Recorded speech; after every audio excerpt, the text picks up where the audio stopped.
Coucou tout le monde, on se retrouve aujourd'hui pour une nouvelle vidéo où on va parler haute Floride industrielle et surtout les colonies en fait d'une manière générale industrielle. Parce que j'avais fait donc il y a un petit moment déjà, il y a 2 ans je crois, une vidéo sur l'haute Floride et ses usages et j'avais exprimé une opinion que j'avais effectivement à ce moment-là qui était finalement que les autres colonies industrielles n'avaient pas véritablement d'énergie. Or j'ai pas toujours eu cette opinion-là et depuis cette vidéo mon opinion a de nouveau évolué. Pour faire un petit throwback, comme on dit, dans le passé, donc avant la vidéo, les autres colonnes ont été un des premiers outils, articles, on va dire, que j'avais employé avant de réellement commencer à pratiquer, si vous voulez, concrètement la magie, la sorcellerie. C'est-à-dire qu'au départ, avant d'avoir fait mes propres sorts, etc., j'utilisais déjà quand même des outils, des objets auxquels on prêtait telle ou telle propriété, donc je sais pas, un talisman ou des symboles particuliers. Des eaux de Cologne, certaines huiles, etc. Et au fur et à mesure, donc j'ai commencé véritablement à pratiquer la magie de la sorcellerie, c'est-à-dire à me familiariser avec l'énergie, le pouvoir des pierres, des herbes, leur usage, etc. Et j'en suis venu à me poser la question vis-à-vis de ces eaux de Cologne, eh bien, de quoi sont-elles faites en fait? Y a-t-il donc des huiles essentielles dedans ou ne sont-elles que synthétiques? C'est-à-dire finalement, est-ce qu'il y a de l'énergie dedans? Donc je me suis lancé dans des recherches, très compliquées quand vous posez cette question-là, c'est un vrai bordel. Ça ouvre finalement plus de questions que de réponses. J'étais tombé entre autres choses sur une personne sur YouTube qui expliquait avoir travaillé dans la parfumerie et que d'après elle, au vu du prix et des indications sur l'étiquette, finalement il y avait de grandes chances pour que ce soit majoritairement, sinon totalement, des senteurs synthétiques par exemple. Mais d'un autre côté, il y a d'autres arguments qui étaient en faveur de l'inverse, à savoir que l'une des raisons pour laquelle l'eau de Floride n'est pas très chère, aux États-Unis du moins, où elle coûte que 5 dollars, je crois, en France, c'est pas tout à fait le cas, c'était donc le packaging plastique, par exemple, qui pouvait effectivement réduire le coût, le fait que c'est une eau de Cologne, donc une eau de Cologne hein, dans les eaux de parfum, si vous voulez, enfin ça se dit pas comme ça, mais vous avez donc l'eau de toilette, l'eau de Cologne, l'eau de parfum, etc. Il doit y avoir d'autres choses au-dessus.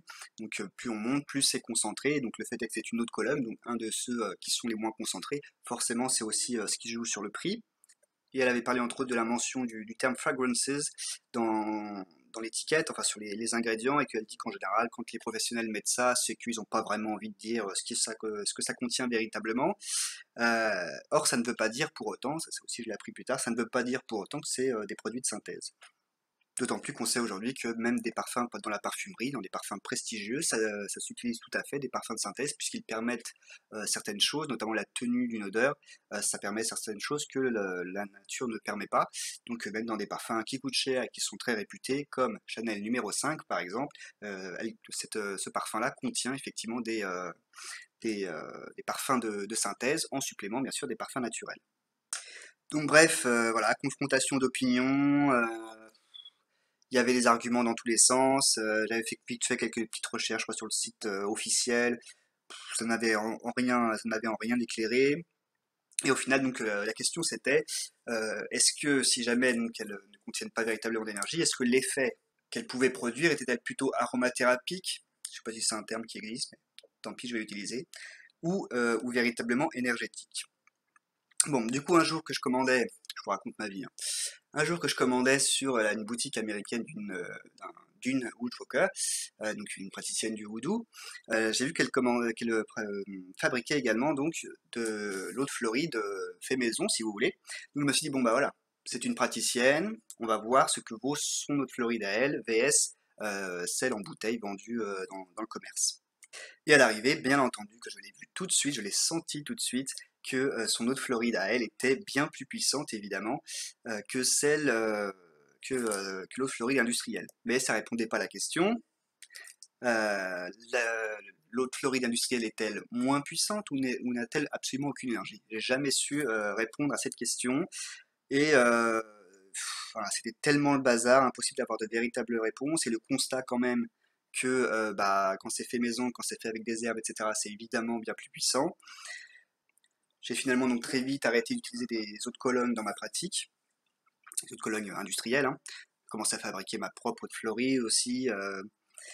Par contre, je l'ai gardé quand même, l'eau de Floride industrielle, je l'ai gardé comme parfum, même si ça sent pas très fort, vu que c'est une eau de Cologne, hein, puisque rien à faire. Je suis tombé amoureux de l'eau de Floride très rapidement, et à travers donc la version industrielle. Je suis en train, vous ne me voyez pas, mais je suis, ça sent très très bon.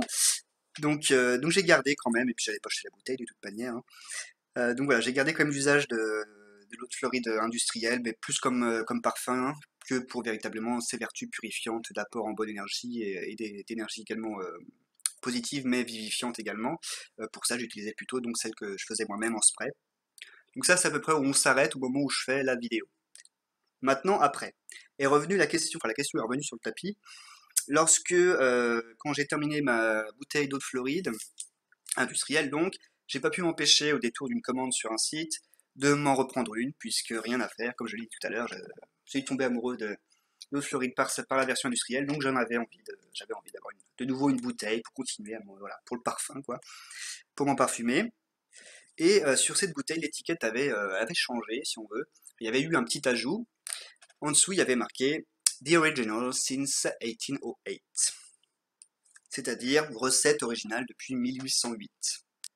Donc là, ça m'a fait tilt. Je me suis dit, bon, 1808, il me semble, je crois que j'avais checké, mais maintenant je m'en souviens plus de la date, hein, mais qu'on n'avait pas encore l'usage de parfum de synthèse. Donc, si c'est exactement la même recette, normalement, il s'agit d'huiles essentielles diluées. C'est-à-dire diluées déjà dans un premier temps telles qu'elles arrivent, et ensuite mélangées avec la base d'alcool et d'eau, qui en somme est une double dilution, si on veut, d'huile essentielle. Sauf que original, qu'est-ce que ça signifie? Est-ce que c'est la même recette complètement inchangée, donc avec le même produit, la même nature du produit, la même posologie, etc. Ou est-ce que au contraire, il y a eu, ce sont toujours les mêmes senteurs, mais est-ce qu'il y a eu quelques remplacements, certains de synthèse, certains restants naturels, ou est-ce que toute synthèse ou pas, ou bref, en somme, c'est pas très clair finalement de dire la recette originale depuis 1808, puis surtout que là encore, nouvelle recherche sur le site officiel, le site ne répond pas à cette question. Donc du coup, bah, c'était reparti pour un tour, je me questionne de nouveau, je fais de nouveau quelques petites recherches, euh, je tombe sur rien d'autre que beaucoup quand même de praticiens, notamment en Amérique latine et aux États-Unis, qui utilisent énormément les colognes, qui sont donc très utilisés par des praticiens qui travaillent avec des énergies, qui manipulent des énergies, etc., et qui en sont très satisfaits. Donc je me dis, c'est quand même douteux, si ça contient vraiment aucune énergie, c'est que bah, c'est pas possible en fait, il le dirait quoi, il l'aurait senti. Donc si moi je m'interroge là-dessus, c'est finalement que je me suis glissé ce doute dans la tête, mais encore une fois, j'avais absolument aucune certitude et impossible d'obtenir des réponses.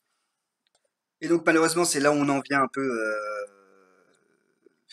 Voilà, enfin, c'est pas la conclusion de la vidéo, mais si vous voulez, mon opinion là-dessus aujourd'hui n'a pas changé sur le fait qu'il est évident qu'une eau de Cologne fabriquée soi-même avec des ingrédients le plus naturels possible sera forcément beaucoup plus forte en énergie. D'ailleurs, pour autant, je suis toujours incapable de dire à 100% que les eaux de Cologne ne sont pas,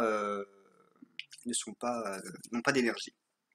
Donc finalement, bah, je m'étais dit de toute façon que, bah, faute de savoir à 100%, il suffit tout simplement de les utiliser. Donc j'ai réintroduit les colonnes dans ma pratique. Et d'ailleurs, très vite, c'est nouveau puissance 10, on va dire, parce que j'adore ça, hein, c'est comme les huiles. Donc comme j'ai dit, bah, je ne suis pas capable de vous dire à 100% est-ce qu'elles ont d'énergie ou pas, mais moi je trouve qu'elles ont un effet. Est-ce que l'effet est 100% aromathérapique, ou est-ce qu'il est aussi énergétique, ou est-ce que c'est finalement est-ce que c'est l'un, est-ce que c'est l'autre, est-ce que c'est les deux, ou est-ce que c'est plus l'un, est-ce que c'est plus l'autre, je n'en sais foutrement rien, mais néanmoins donc je trouve bien qu'il y a une véritable utilité dans l'eau de Cologne. Elles ont bien un effet. Comment opèrent-elles? Je n'en sais rien. Donc voilà, c'était une petite vidéo mise à jour sur mon opinion vis-à-vis des eaux de Cologne, puisqu'il se pourrait que dans de futures vidéos on en parle à nouveau. Donc histoire que vous ne soyez pas choqués que je vous montre des bouteilles d'eau de Cologne industrielles, valait mieux que faire vite fait cette petite vidéo pour vous parler de l'évolution de mon opinion sur la question. Bien que bah, voilà, malheureusement je ne fais rien d'autre que vous témoigner des questions que je me pose plutôt que des réponses que j'ai pu trouver, puisqu'en vérité, pas des réponses, il n'y en a pas tant que ça. Mais enfin voilà. Je vous dis à bientôt donc dans une prochaine vidéo.